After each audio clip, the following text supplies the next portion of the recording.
If you lose the first battle of the day, you will spend the rest of it recovering. Most people wake already occupied, their eyes open, but their thoughts are not their own. Before their feet touch the floor, they have replayed yesterday's tension, anticipated today's pressure, and surrendered to impulses they have not examined. The day has not begun, yet they are already reacting. There is a small fraction of people who refuse to start this way. They understand something simple and severe. The mind, unattended in the early hours, becomes a servant to whatever knocks first, and the world knocks early. The phone glows. Messages wait. News scrolls. Expectations breathe quietly in the background. If you allow these to enter unchecked, your inner climate is set by external forces. From that point forward, you are not directing your day. You are responding to it. The first discipline, then, is not productivity. It is sovereignty. I learned this not through theory, but through failure. There was a season in my life when mornings felt rushed. Even when I had time, I would wake and immediately reach outward toward information, toward validation, toward distraction. By midday, I felt behind. By evening, I felt depleted. Nothing catastrophic had happened, yet I was exhausted from reacting. One morning, after another restless start, I sat in the quiet before sunrise and noticed something uncomfortable. My thoughts were impatient before anything required patience. I was tense before any problem appeared. The mind had prepared for conflict without evidence. That was the moment I understood that the battle begins before events occur. Only a small percentage of people master their minds before 8 a.m. because most do not realize that mastery is even required. They assume mood is random. They assume focus arrives naturally. They assume composure depends on circumstances. It does not. Composure is chosen before it is tested. The practice begins with rising without negotiation. When the alarm sounds, the body resists. It suggests comfort. It whispers justification. You worked hard yesterday. You deserve a slower start. 5 more minutes will not matter. But those 5 minutes are not about sleep. They are about precedent. Every time you negotiate with weakness, you rehearse surrender. Every time you rise when you said you would, you rehearse authority. The act itself is small. The meaning is not. When your feet meet the floor at the time you decided, you send a message inward. Intention outranks impulse. The room is quiet. The air is still. In that stillness, there is no applause, no recognition. This is important. The routine is not built for display. It is built for integrity. You are either in command or you are not. No one needs to witness it. After rising, the next act is silence. Not silence as absence of sound, but silence as refusal to consume. Before you allow information to enter, you observe what is already there. You sit with your thoughts as they are, not as you wish them to be. You will find restlessness. You will find fragments of memory. You will find imagined scenarios that carry unnecessary tension. Instead of pushing them away, you examine them calmly. What is within my control today? The answer is narrower than most believe. Your effort, your tone, your interpretation, your discipline, your honesty. What is not within my control? The reactions of others, the pace of events, the outcomes of conversations, the weather of the external world. This distinction, repeated each morning, reshapes the day before it unfolds. When you internalize it deeply, you stop wasting energy where it cannot produce change. The 1% do not wake with grand ambition. They wake with clarity. They rehearse potential difficulties, not to dwell in negativity, but to remove shock. If someone speaks sharply today, will you collapse inward or respond with steadiness? If a plan shifts, will frustration govern you or adaptability? By imagining these calmly before they happen, you strip them of surprise. And without surprise, there is less agitation. I remember a morning when I anticipated a difficult conversation. Instead of avoiding the thought, I sat with it. I considered what might be said. I examined my likely emotional response. I asked myself, what would composure look like? By the time the conversation occurred later that day, it felt almost familiar. The tension I once feared had already been diffused in the quiet hour. This is mental armor, not aggression, not detachment from humanity, but preparation of character. There is another element that must not be neglected: gratitude grounded in reality, not superficial positivity, but sober awareness. Before 8 a.m., remind yourself that time is limited, that the morning you are experiencing will never return in this exact form, that the people you care about are temporary presences in your life, that your own strength is not permanent. This reflection does not create fear. It creates precision. When you understand the fragility of time, you waste less of it on irritation. You hesitate before allowing minor inconveniences to dominate your attention. You recognize that resentment consumes moments you cannot reclaim. As the sky brightens, something shifts internally. The mind feels steadier, not because problems have vanished, but because they have been placed in proportion.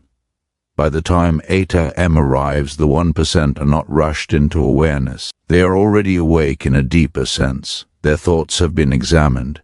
Their reactions have been rehearsed. Their priorities have been clarified. They step into the world not seeking control over everything, but committed to control over themselves. And this, though invisible, is rare. The first battle of the day is not against deadlines or demands. It is against drift, against unconscious reaction, against the quiet surrender that begins before anyone notices. Win that battle, and the rest of the day bends differently. Lose it, and you will spend hours trying to recover ground that was never secured. Tomorrow morning, when the alarm sounds, do not ask how you feel. Ask who is in command. When you begin to win your mornings consistently, something uncomfortable happens. You start to see how undisciplined your thinking has been for years, not in dramatic ways, not in obvious failures, but in subtle habits that quietly shaped your character without your consent. You begin to notice how easily your mood once shifted based on a message, a tone of voice, a small inconvenience. You see how often your focus was borrowed by trivial things. You recognize how quickly irritation used to take root. This awareness is not pleasant, but it is necessary. The second stage of mastering the mind before 8 a.m. is not about adding new rituals. It is about confronting the truth without defensiveness. Most people avoid this confrontation. They prefer distraction. It is easier to scroll than to examine, easier to consume than to reflect. But reflection reveals responsibility, and responsibility is heavy to those who have not carried it before. When you sit in silence each morning, you begin to observe patterns. You notice which thoughts repeat themselves, the same worry, the same resentment, the same comparison. They arrive dressed differently, but they carry the same core weakness: fear of losing control, fear of not being enough, fear of being overlooked. And here is where discipline deepens. You stop asking, why does this keep happening to me?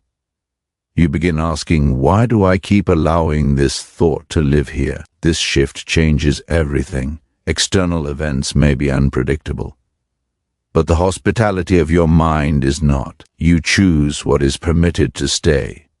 This does not mean suppressing emotion. Stoic strength is not emotional numbness, it is emotional governance. When frustration appears, you do not deny it. You observe it. You trace it. You ask whether it is useful. Often it is not. There was a morning when I caught myself replaying a minor criticism from the day before. It was not harsh, it was not unfair, but my pride had been disturbed. The mind wanted to defend itself again, long after the conversation had ended. In that quiet hour, I examined it carefully. What exactly was wounded? Reputation, ego, the desire to be perceived as competent. None of these were essential to character. They were attachments. And attachments, when left unexamined, become vulnerabilities. The 1% understand that mastery is less about adding strength and more about removing dependency. If your peace depends on praise, it is fragile. If your focus depends on ease, it is unstable. If your confidence depends on agreement, it will collapse at the first sign of conflict. So before 8 a.m., they detach deliberately. They remind themselves, I am responsible for my effort, not for how it is received. I am responsible for my integrity, not for how it is interpreted. I am responsible for my discipline, not for how it compares. This is not arrogance. It is clarity. When you begin your day with this clarity, criticism does not pierce as deeply. Delays do not agitate as easily. Praise does not intoxicate as quickly. You remain steady because your worth has already been measured internally. There is also the practice of voluntary discomfort. This is rarely discussed honestly. People speak of resilience as if it arrives when crisis strikes. But resilience is trained in minor acts long before crisis appears. Sometimes it is as simple as resisting the urge to check your phone immediately. Sometimes it is taking a cold shower. Sometimes it is sitting with the difficult thought instead of escaping it. These acts are not about toughness for its own sake. They are reminders that you can endure mild discomfort without complaint. And when you practice this daily, your threshold for irritation rises naturally. The person who has already embraced discomfort at 6:30 a.m. is far less disturbed by inconvenience at 11 a.m. You are training the nervous system to remain calm under minor strain. And this calm becomes your advantage. Another element emerges in this stage, precision of intention. Before 8 a.m., you choose one or two guiding principles for the day, not a long list of tasks. Not an overwhelming agenda, but qualities, patience, clarity, restraint. If you carry one of these deliberately into the day, your actions begin aligning around it. When conflict arises, you remember the word you chose. When distraction appears, you measure it against your intention. Without this predecision, the day fragments your attention. With it, your attention gathers around a center. I recall a particular morning when I chose restraint as my guiding principle. Later that afternoon, I was drawn into a conversation that invited sharp response. The impulse to defend was immediate, but because restraint had already been chosen, the impulse felt less compelling. I paused. I responded simply. The conflict dissolved instead of escalating. The victory did not happen in the moment of tension. It happened hours earlier, in silence. This is what most people misunderstand. They think strength appears spontaneously. It does not. It is rehearsed privately before it is displayed publicly. As these mornings accumulate, your identity begins to shift. You no longer describe yourself by what happens to you. You begin describing yourself by how you respond. You take pride not in outcomes, but in conduct. You measure success not by applause, but by alignment with your principles. And something else happens quietly. You become less reactive to noise. News cycles feel less urgent. Social comparison loses its grip. Emotional drama around you becomes visible, almost predictable. You observe it without being pulled into it. This is not detachment from humanity. It is protection of clarity. By the time the clock approaches 8 a.m., you are no longer bracing for the day. You are prepared for it. The mind is not scattered across possibilities. It is centered. You have examined your weaknesses without self-hatred. You have rehearsed potential challenges without anxiety. You have chosen your principles without arrogance. And so when the world begins its demands, you do not feel invaded. You feel anchored. This anchoring is rare because it requires daily humility. It requires admitting that your greatest obstacle is not the world, but your unexamined thoughts. Few are willing to face that before breakfast. But those who do slowly separate themselves, not in status, not in wealth, but in stability. And stability, once built internally, cannot be easily shaken. There is a quiet turning point that comes after several weeks of disciplined mornings. At first, the practice feels deliberate, almost mechanical. You rise, you sit in silence, you examine your thoughts, you rehearse difficulty, you choose your guiding principle. It requires effort, it feels intentional. Then something shifts. You begin to notice the impulse before it becomes action. This is where mastery deepens. Most people believe self-control means resisting behavior, but the deeper level of control is recognizing the thought before it fully forms. When irritation begins as a faint sensation rather than an explosion, when comparison appears as a whisper instead of a spiral, you have gained distance. That distance is power. The 1% do not eliminate emotion. They lengthen the space between feeling and response. And that space is built in the early hours when the mind is calm enough to observe itself honestly.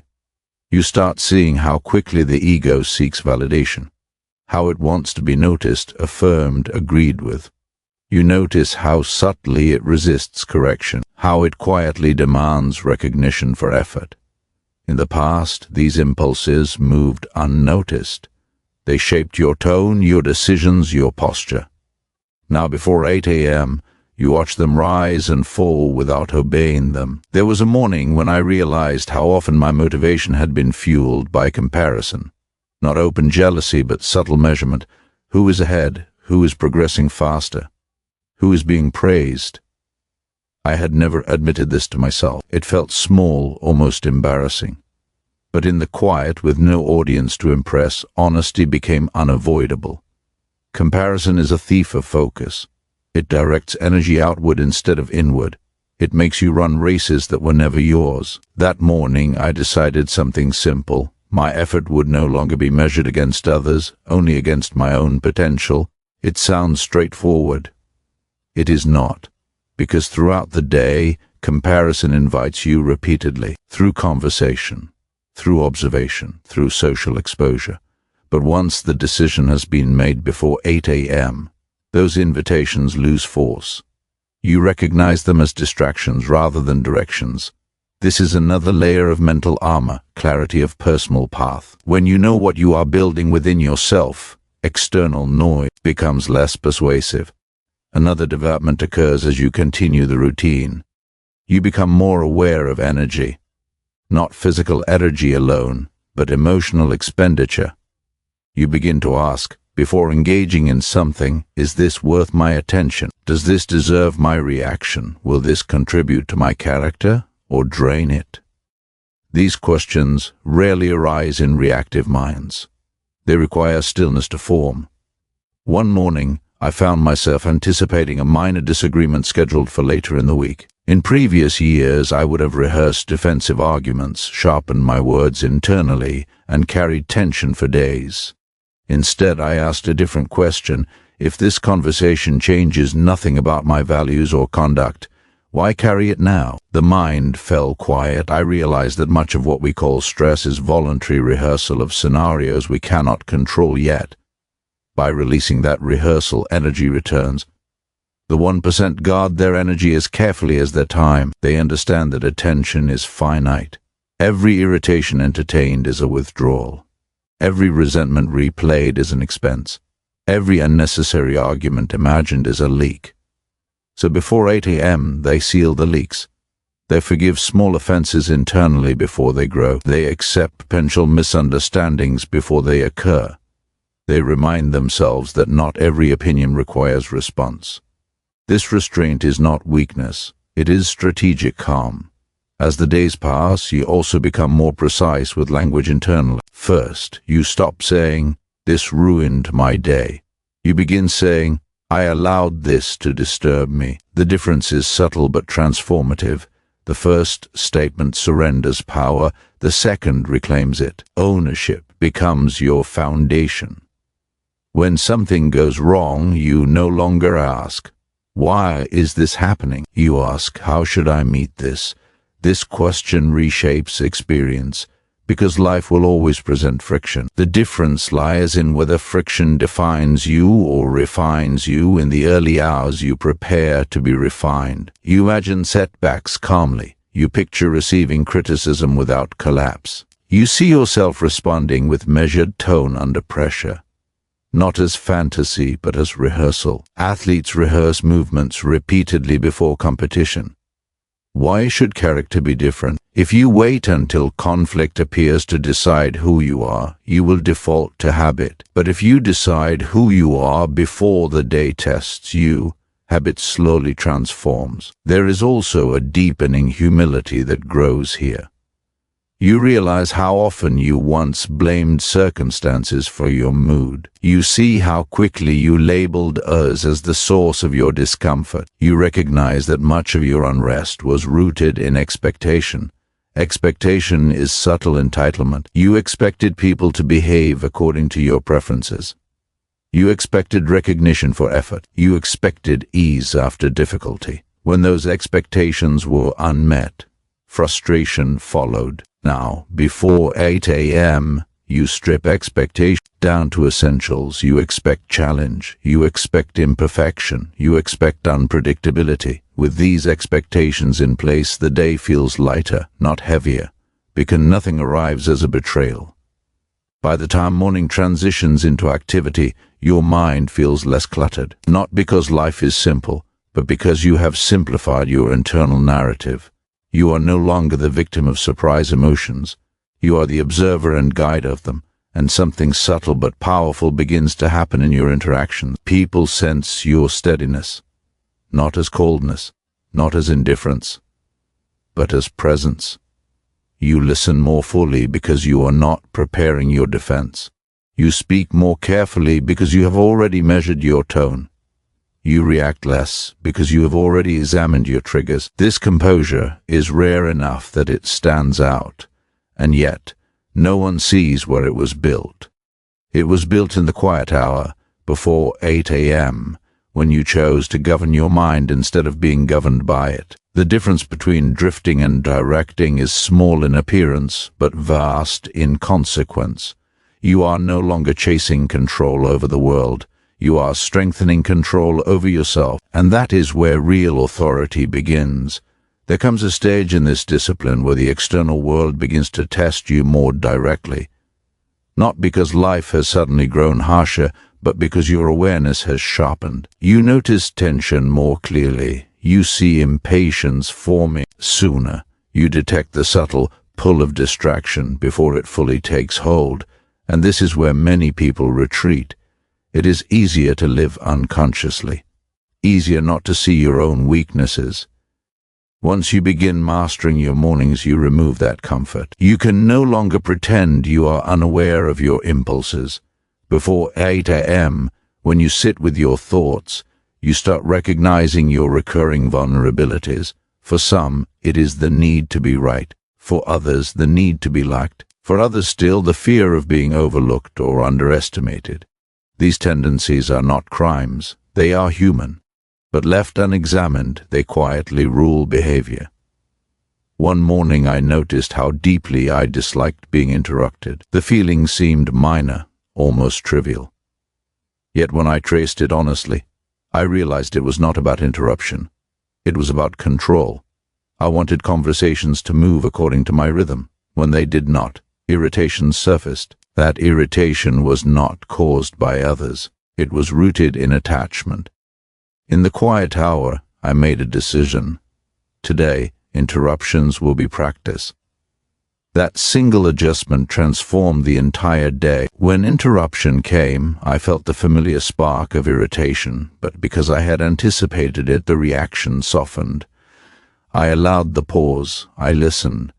The moment passed without escalation. This is how mental armor strengthens, not through dramatic battles, but through small, deliberate confrontations with your own patterns. The 1%. Understand that self-mastery is not about controlling circumstances. It is about confronting tendencies. And the confrontation must happen before the day accelerates. Once the world speeds up, awareness narrows. The early hour is wide. It allows examination. Another layer reveals itself at this stage: discipline of speech. Before 8 a.m., you begin considering not only what you will do, but how you will speak. Speech is one of the most underestimated sources of regret. A sentence spoken in irritation can undo hours of composure. A careless remark can linger in memory long after intention fades.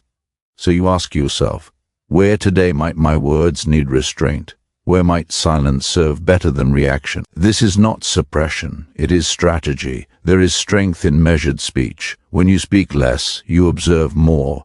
When you observe more, you understand better. and understanding reduces unnecessary conflict. I once entered a meeting after a disciplined morning. I had already decided that clarity would guide me. During the discussion, disagreement arose. The old impulse to correct immediately, to assert dominance in the exchange, surfaced briefly. But the morning had prepared me. Instead of reacting, I asked a question. Instead of dismissing, I listened. The outcome shifted, the atmosphere softened. What could have become friction became collaboration. Again, the victory occurred hours earlier, in silence. This is the quiet compounding effect of mastering the mind early. Also begin to detach from the urgency of immediate gratification. The mind loves quick validation, quick results, quick reassurance.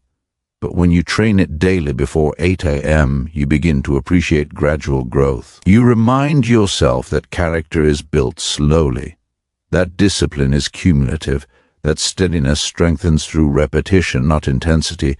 This understanding reduces impatience. Impatience often disguises itself as ambition, but beneath it is discomfort with process. When you practice patience intentionally in the morning, sitting still, reflecting calmly, you condition yourself to endure slower progress without frustration. And that patience radiates into everything else. You stop chasing immediate responses. You stop demanding instant clarity from complex situations. You allow conversations to unfold without forcing resolution. There is dignity in that restraint. As this practice continues, something even more subtle emerges. Your relationship with uncertainty changes. Before, uncertainty may have unsettled you. You might have sought guarantees, reassurance, confirmation. Now, having rehearsed unpredictability each morning, you are less disturbed by it. You have already reminded yourself that outcomes are not yours to command. You have accepted that effort is your domain, results are not. This acceptance does not weaken initiative. It purifies it. You work diligently, but without desperation. You plan carefully, but without attachment to perfect execution. You aim high, but you are not destroyed if circumstances shift. And people notice, not because you announce your discipline, not because you preach it, but because your reactions are steadier, your tone is measured, your presence is grounded. You no longer rise and fall with every minor event. Instead, there is a quiet consistency. By the time 8 a.m. arrives now, you are not merely prepared, you are composed. Composure is not stillness without motion. It is motion without chaos. The world continues to demand, provoke, and distract, but the inner foundation has been reinforced daily. Small irritations strike less deeply. Unexpected changes no longer derail your focus. And perhaps most importantly, you begin trusting yourself, not in arrogant sense, not with inflated confidence, but with quiet assurance that whatever arises, you will meet it with deliberation rather than impulse. That trust is built each morning when you prove again and again that you can observe your thoughts without surrendering to them. The first few days of this routine feel like effort. After weeks, it becomes identity. You are no longer someone trying to be disciplined. You are someone who governs his mind before the world attempts to. And that difference, though invisible, alters everything that follows. There is a moment, after months of disciplined mornings, when the practice stops feeling like effort and starts feeling like protection. You begin to sense when you have skipped it. On the rare morning when you rise late, when you reach outward before looking inward, when silence is replaced by noise, the difference becomes obvious. The day feels slightly misaligned. Small things irritate more quickly. Attention scatters more easily. Speech becomes less measured. Nothing catastrophic happens. Yet the contrast is clear. You realize then that the routine was never about achievement. It was about stability. The 1% do not master their minds before 8 a.m. because they enjoy difficulty. They do it because they understand how fragile clarity can be without maintenance. The mind, left unattended, drifts. It seeks stimulation. It exaggerates threats. It inflates ego. It revisits old injuries. It projects future problems. It is not malicious. It is simply undirected. And anything undirected eventually becomes chaotic. In this stage of the journey, you start recognizing how deeply responsibility defines your inner life. Before, responsibility may have meant obligations to others' work, family, commitments. Now it expands. You accept responsibility for your internal state. If you are irritated, you examine it rather than assign blame. If you are distracted, you trace the source rather than condemn circumstances.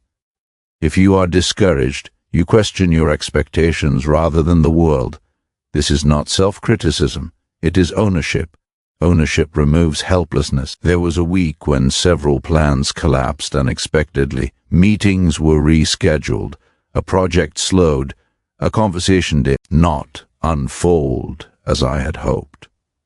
In earlier years, such a week would have felt like resistance from the world itself, but by then, the morning discipline had matured. Each day, before 8 a.m., I reminded myself, events are neutral, interpretation shapes experience. When disruptions occurred, the irritation surfaced briefly, but it did not dominate. Instead of thinking, this is ruining my progress, I asked, how do I respond without compromising my standards? The difference in outcome was subtle but profound. My conduct remained steady. My tone remained measured. My energy was preserved. The situation did not change. My response did. And that is where power quietly resides. Another shift happens here. You begin separating identity from performance. Most people entangle who they are with what they produce. If they perform well, they feel worthy. If they stumble, they feel diminished. But in the morning silence, you confront a deeper truth. Your value is rooted in character, not output. You remind yourself that effort, integrity, and discipline define you more than applause or results. This does not reduce ambition. It purifies it. When identity is tied to character rather than performance, failure becomes instruction rather than threat. Before 8 a.m., you rehearse this understanding. You imagine setbacks and ask, if this occurs, will I remain aligned with my principles? You picture criticism and ask, can I receive it without collapse? You anticipate praise and ask, can I accept it without inflation? These rehearsals strengthen neutrality. Neutrality does not mean indifference.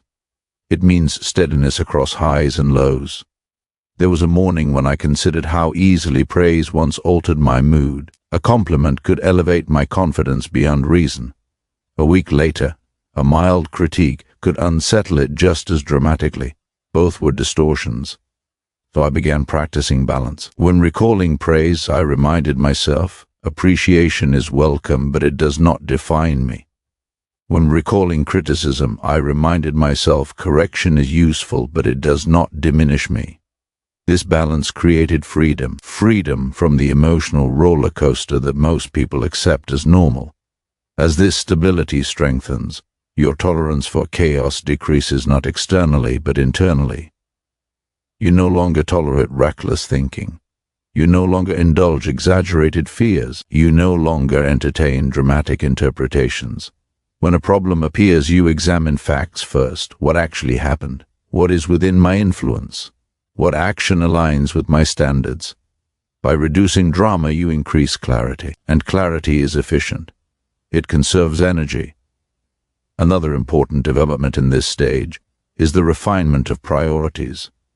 In the quiet hour, you begin questioning how you allocate attention throughout the day. You realize that many tasks feel urgent but are not important. Many distractions appear meaningful but are empty. So before 8 a.m., you identify what truly matters for the day, not everything, just what is essential. This discipline narrows focus. Instead of scattering effort across endless demands, you move deliberately toward a few meaningful actions. When distraction calls, you recognize it as noise. Over time, this creates depth. Depth in work, depth in conversation, depth in thought, and depth produces calm. Surface living is frantic. Depth is steady. By the time morning transitions into full activity, you feel anchored in purpose rather than pulled by impulse. You also begin noticing something subtle in others. You see how quickly they react, how easily they are offended, how rapidly their mood shifts with minor events. Not with judgment, but with awareness. You recognize your former self in them. This recognition deepens compassion, because you remember how it felt to be governed by unexamined thoughts. You remember the exhaustion of constant reaction. You understand the difficulty of discipline, and so your steadiness does not become arrogance. It becomes quiet empathy. You listen more patiently. You respond less defensively. You allow others their reactions without absorbing them. This is another layer of armor, not isolation, but non-absorption. By mastering your mornings, you reduce how much external turbulence enters your system, and that reduction changes the entire texture of your days. You are no longer bracing against life.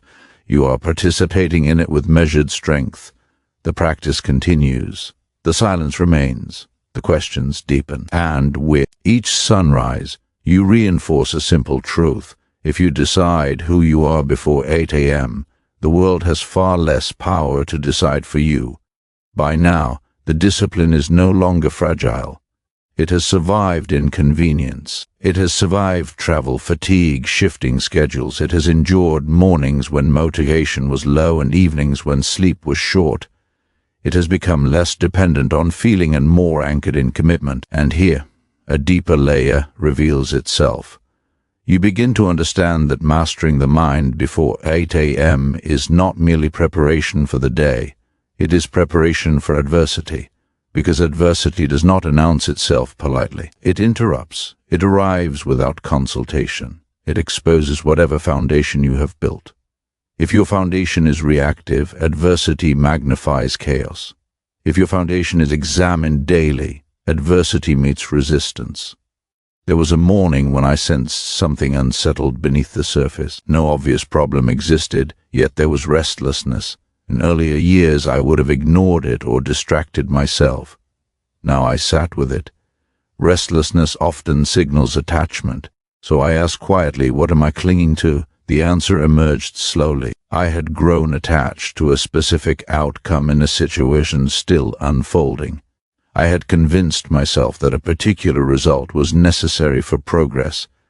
Beneath that belief was fear that without this outcome, momentum would stall. That morning, before 8 a.m., I dismantled that attachment deliberately. I reminded myself, outcomes are uncertain, conduct is not. If this unfolds differently, I remain responsible only for effort and integrity. The restlessness softened. 2 days later, the outcome shifted unfavorably, but it did not devastate me, because the disappointment had already been metabolized in advance. This is one of the quiet advantages of early mastery. You suffer less from shock. Shock intensifies pain.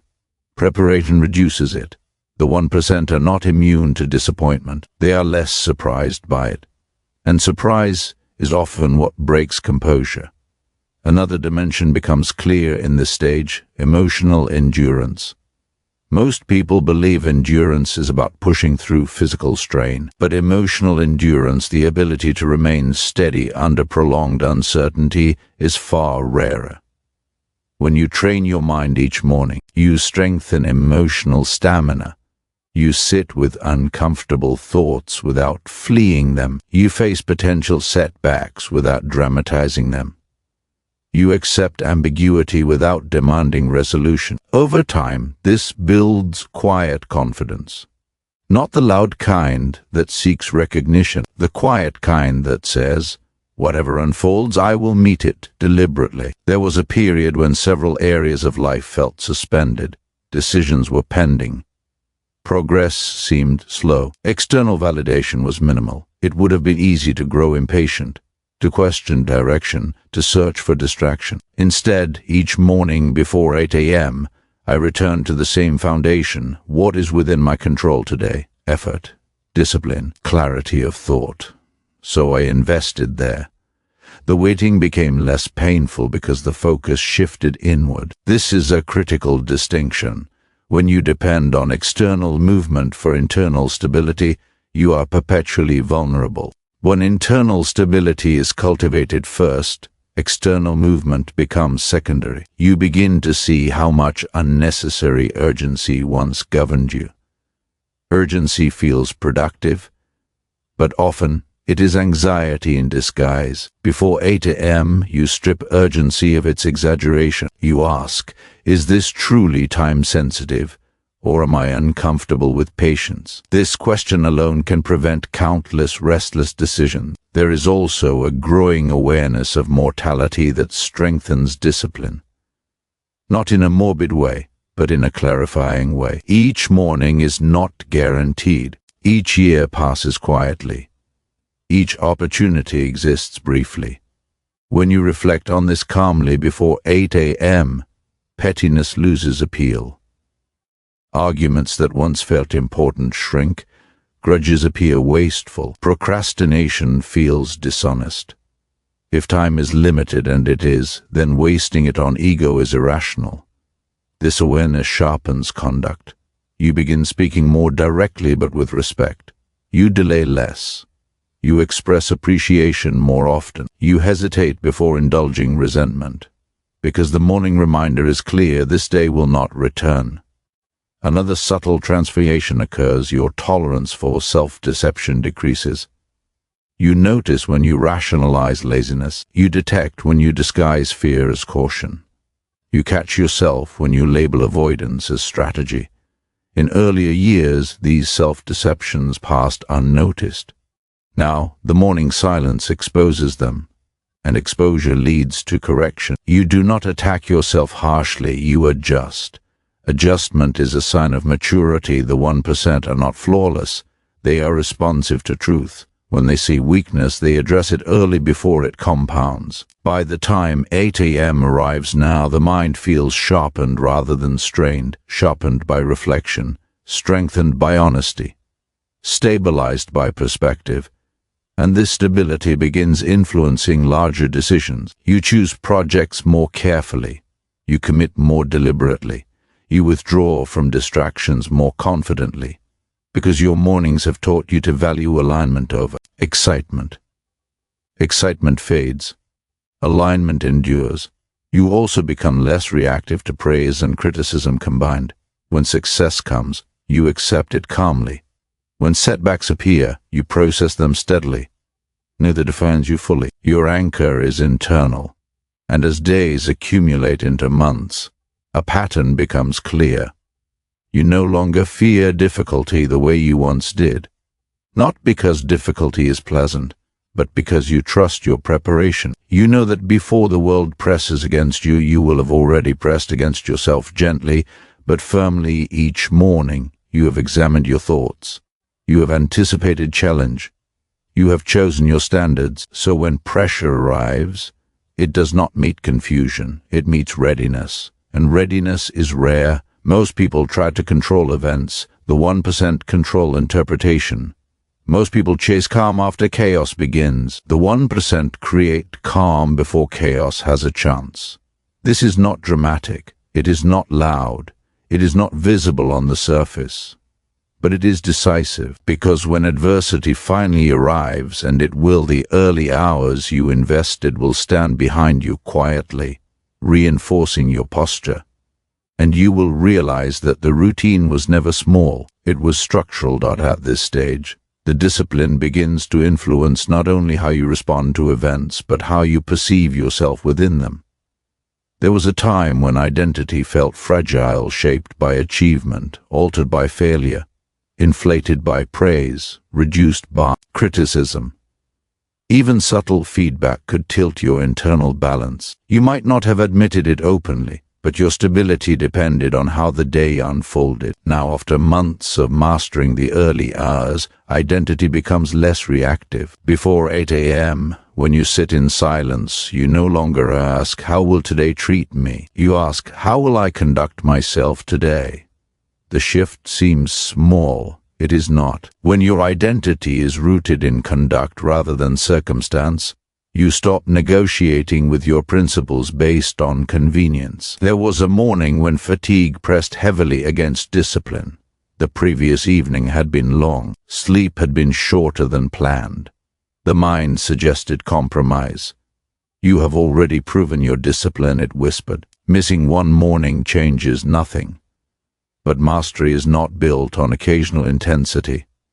It is built on quiet consistency. So you rise, not because you feel strong, but because you have decided who you are. That decision matters more than comfort. In the silence that follows, something subtle becomes clear. Strength is not loud. It does not announce itself. It does not require witnesses. It is simply the refusal to abandon standards when no one would blame you for doing so. This is the layer where integrity solidifies. You begin noticing how often people adjust their principles to match their audience. Their tone changes depending on who is present. Their opinions soften or sharpen based on approval. Before 8 a.m., you confront the temptation directly. You ask yourself, where am I tempted to compromise today? Where might I dilute my standards for acceptance? Where might I exaggerate my position for attention?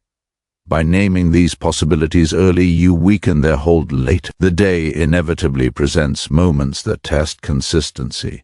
A conversation where agreement would be easier than honesty. An opportunity where cutting a corner would go unnoticed. A setting where speaking up would feel uncomfortable. In earlier years, the decision might have been driven by impulse or fear.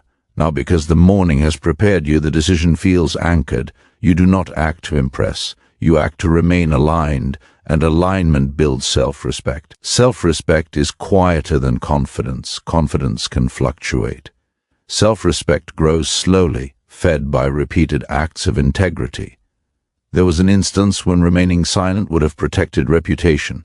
Speaking honestly risked tension. The easier path was clear, but that morning before 8 a.m. I had reminded myself integrity over comfort. So when the moment came, the choice felt less dramatic. The standard had already been chosen. I spoke calmly, without aggression. The tension existed briefly. Then it passed. The deeper result was internal. Trust in myself increased. That trust cannot be purchased or borrowed. It is earned in small, unseen decisions. Another development occurs here, emotional independence. You begin to notice how often people seek emotional permission from others. They wait for reassurance before believing in their effort. They rely on affirmation to sustain momentum. But when you master your mind early, you reduce that dependency. Before 8 a.m., you evaluate your progress honestly. You recognize improvement without exaggeration. You identify weaknesses without self-condemnation. This internal evaluation becomes sufficient. External validation becomes welcome but not necessary. This does not isolate you. It stabilizes you. There is also a growing comfort with solitude. In the early stages, silence may have felt unnatural. The urge to fill it was strong. Now silence feels productive. It becomes a space for recalibration. You no longer fear your own thoughts because you have trained yourself to examine them without panic. This comfort with solitude reduces desperation. You do not rush into noise to escape yourself. You do not seek constant engagement to avoid reflection. Instead, you move through the day with a centered presence. Others may misinterpret this as detachment. It is not. It is groundedness. Groundedness allows you to participate fully without being swept away. You listen without absorbing unnecessary emotion. You engage without losing composure. You contribute without needing dominance. And this composure becomes more noticeable under pressure. There was a day when tension in the room was unmistakable. Voices were sharper. Frustration hovered beneath polite language. In the past, such an atmosphere would have influenced your mood immediately. Now, something different happens. You observe the tension as if standing slightly outside it. You feel it, but you are not consumed by it. You choose your tone deliberately. You reduce volume rather than escalate it. You focus on clarity rather than emotion. The situation stabilizes. Not because you controlled others, but because you refuse to amplify instability. This is the power of mastering the early hour. It prepares you not to dominate environments, but to steady them. By the time 8 a.m. arrives each day now, you are not simply prepared for tasks. You are prepared for interaction. You have chosen patience before encountering impatience. You have chosen humility before receiving praise. You have chosen restraint before facing provocation. And these pre-decisions accumulate. You begin to see that most mistakes are not sudden. They are the result of unexamined impulses gaining momentum. Your morning routine interrupts that momentum daily. It resets direction. It reminds you that character is not formed in grand gestures, but in repeated alignment.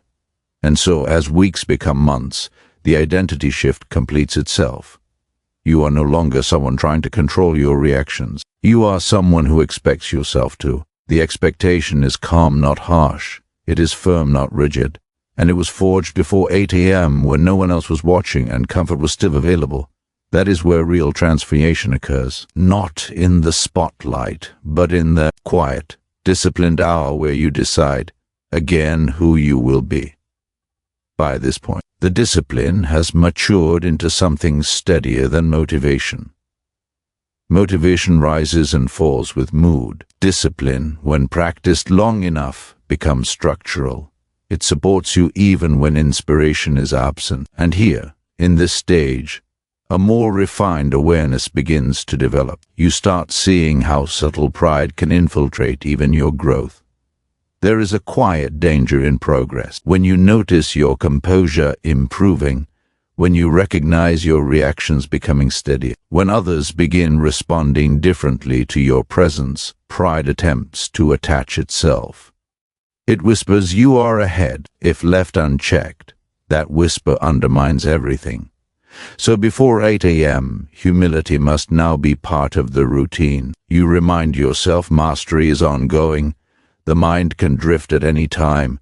Strength neglected weakens. This reminder keeps the discipline honest. There was a morning when I caught myself feeling quietly superior to someone who reacted emotionally in a recent exchange. The thought was subtle, almost disguised as observation. But beneath it was judgment. In the silence, I examined it carefully. Not long ago, I reacted the same way. Not long ago, I lacked this steadiness. Growth does not justify arrogance. It demands responsibility.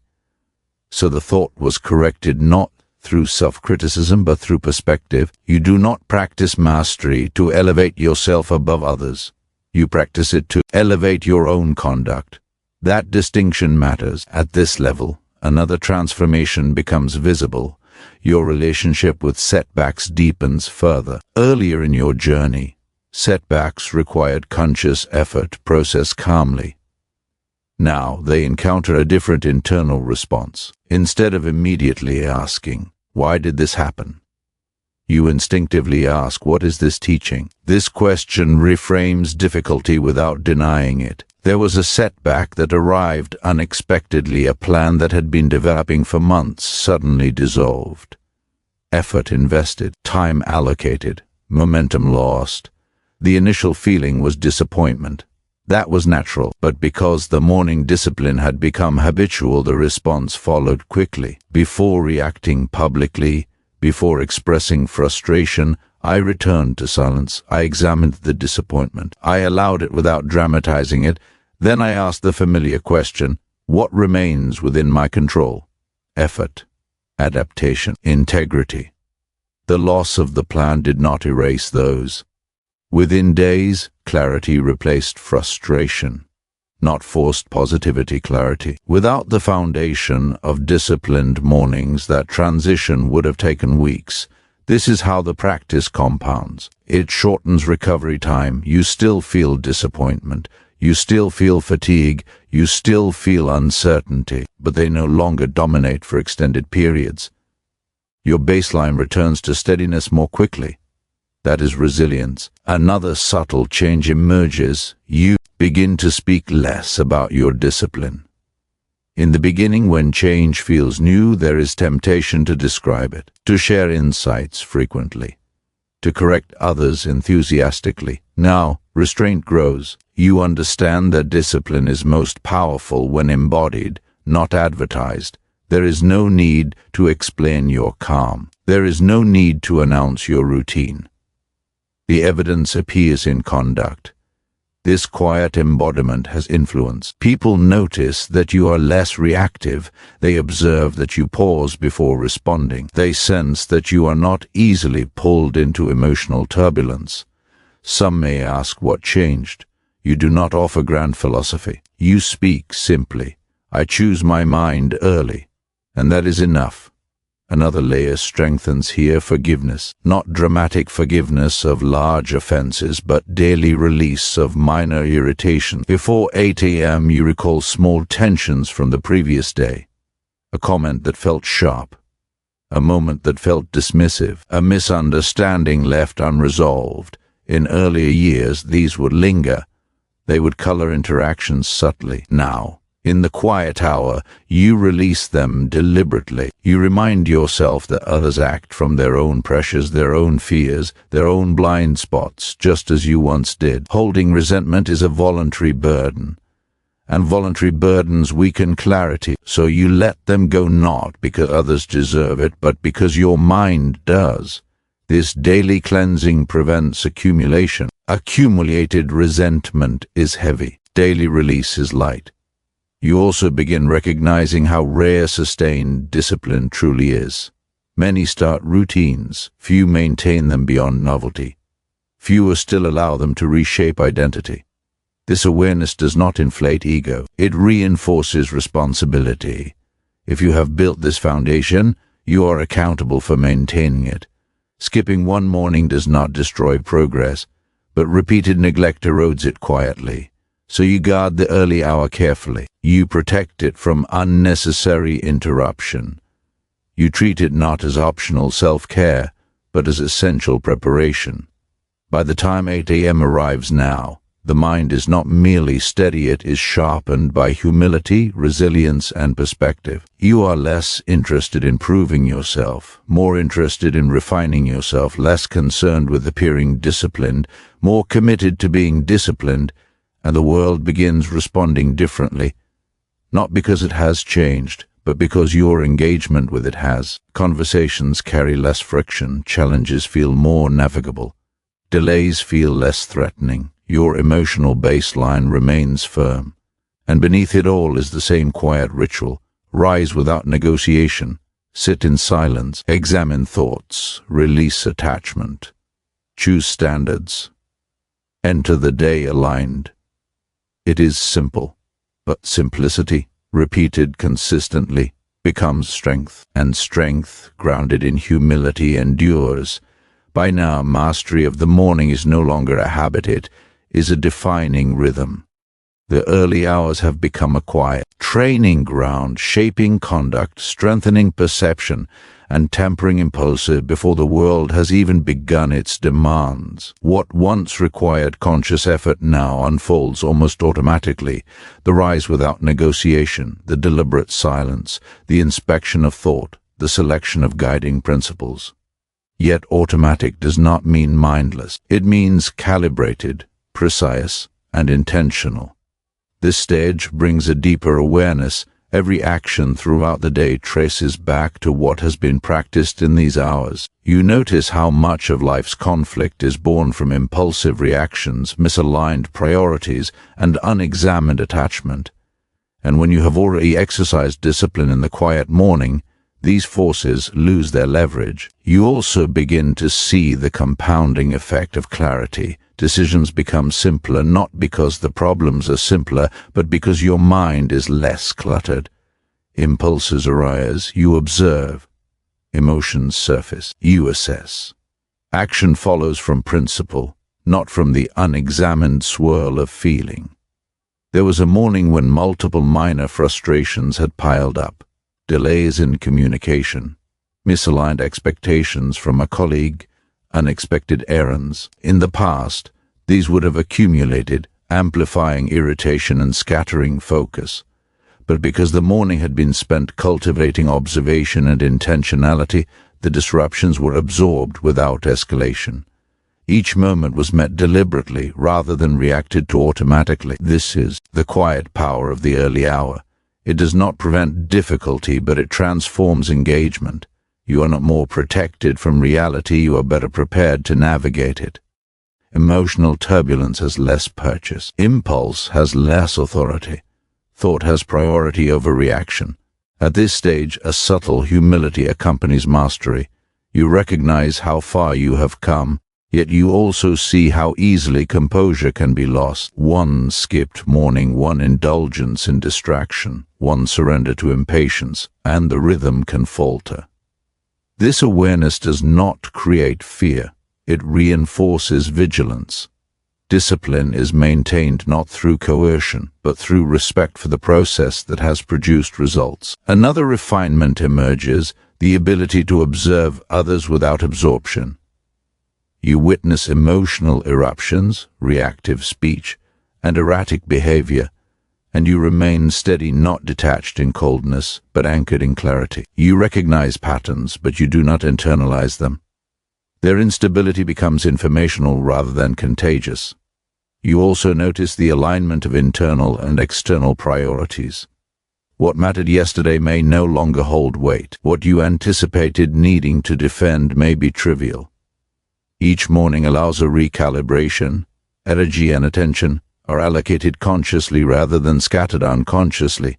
This filtering protects focus and preserves composure. Moreover, self-trust deepens.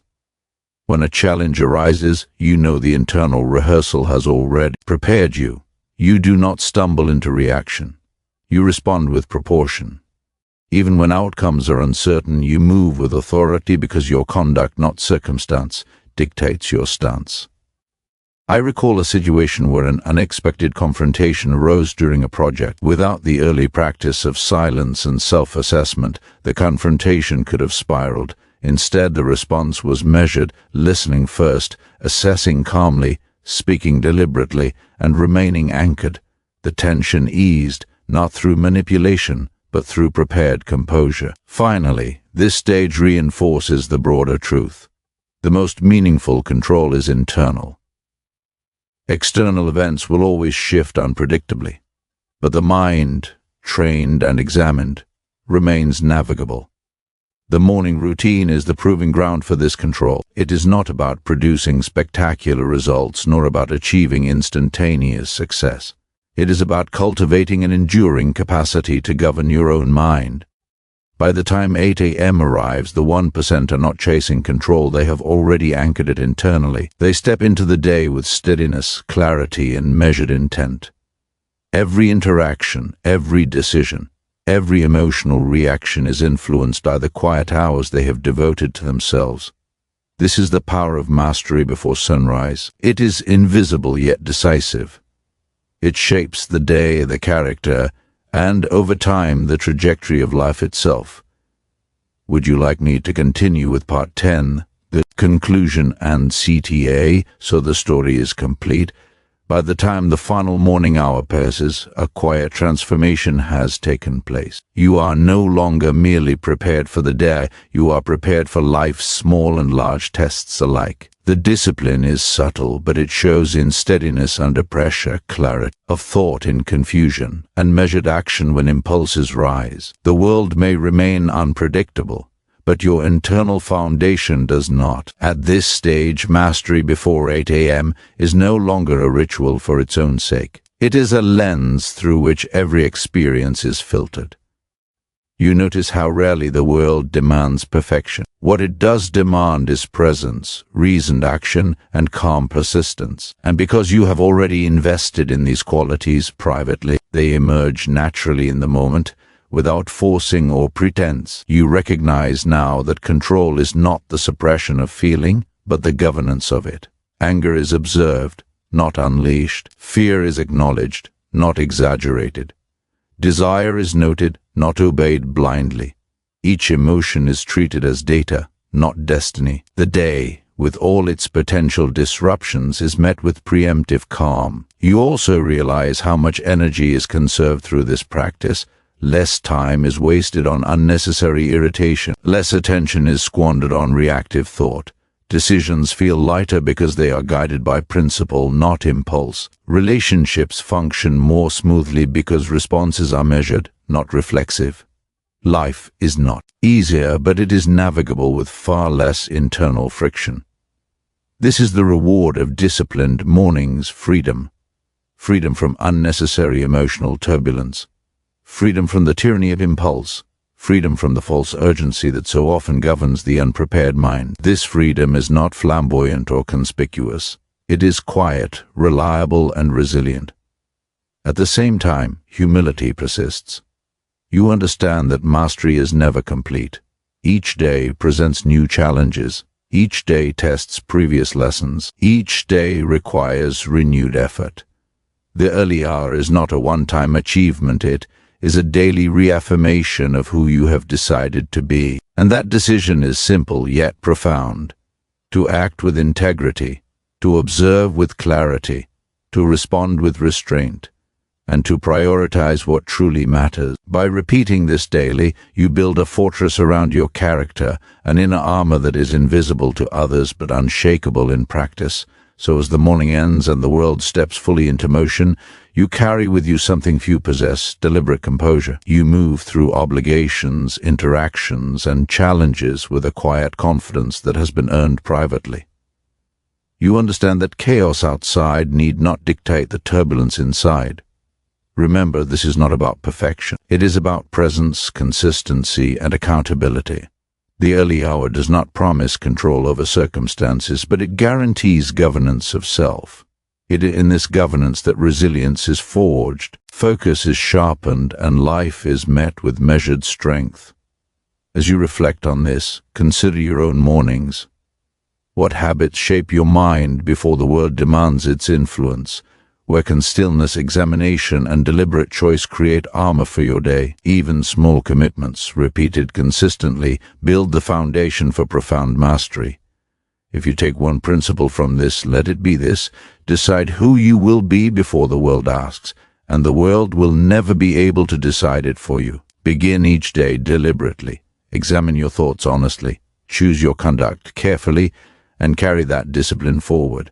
For those committed to continued growth, remember, mastery is daily, quiet, and uncompromising in principle. Let your mornings be the proving ground. Let your conduct be the measure. Let your mind, forged in stillness and reflection, be your greatest strength. If this resonates, reflect on your own routine. Begin small and carry forward with consistency. Built by Stoicism exists to guide and remind you that the path to self-mastery begins with deliberate choice before 8 a.m., when the world is still quiet and the mind is yours to govern.